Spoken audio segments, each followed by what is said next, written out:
You and I both know that the title of this video is a lie. I'm never going to delete it. But nonetheless, you clicked on it. On the odd chance I do delete it, you get to be part of the lucky few that gets to see this video before it disappears into the void. And that's what we're going to talk about today. That feeling of scarcity, and specifically how people market to that scarcity to make you look at things, want things, and buy things. Have you ever noticed how much advertisers talk about limits and urgency? Relive the thrill of beating the clock. Any size soft drinks for $1 won't stick around long. Buy one, get one free this Friday and Saturday only. Trucktober. Hurry in now. Trucktober's savings end soon. Now, why do advertisers do this? Some of you may feel that this is merely incidental. All good things come to an end after all. But that isn't quite true.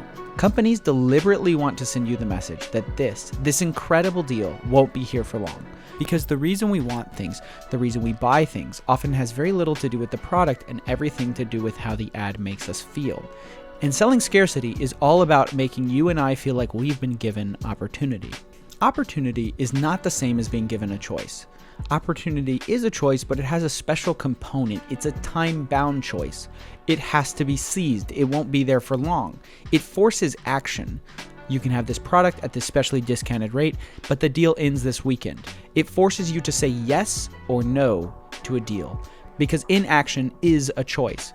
And it may surprise you, but this is different from our normal behavior. Think about when you're in a store normally. Usually when you pass up on a product, you're not actually saying no to it. You're just saying maybe later. We do this all the time. We're procrastinators by nature, and if allowed, we'll shop around for a while. Because the implication with most goods and services is that they're going to still be there when you come back. But with limited time or limited quantity sales, the goal is to remove the option of saying maybe later to an object. It forces action. Say yes and buy it, or say no and kiss this deal goodbye forever. And this is a fundamental change and can push you from uncertainty to buying a product out of fear that it will be gone if you come back later. And just how effective is this form of marketing? Well, let's look at Amazon, the largest distributor and store in the world.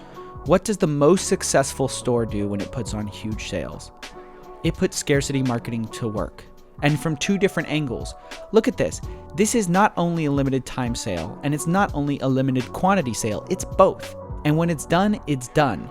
This one little web widget that tracks how much of the product has moved and tracks how much time has passed moves product like crazy. Take for instance this seller who during a 4-hour lightning sale sold over 6,000 units when they normally would have sold 400 to 500 in a given day.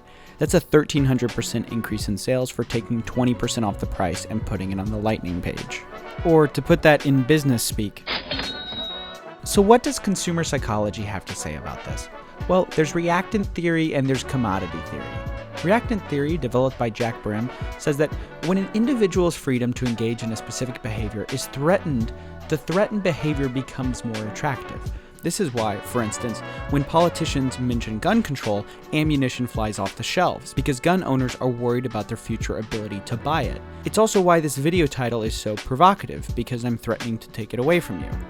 The other theory we're going to explore is commodity theory. This idea, developed by Brock and Fromkin, suggests that goods which appear to be scarce are considered to be more valuable.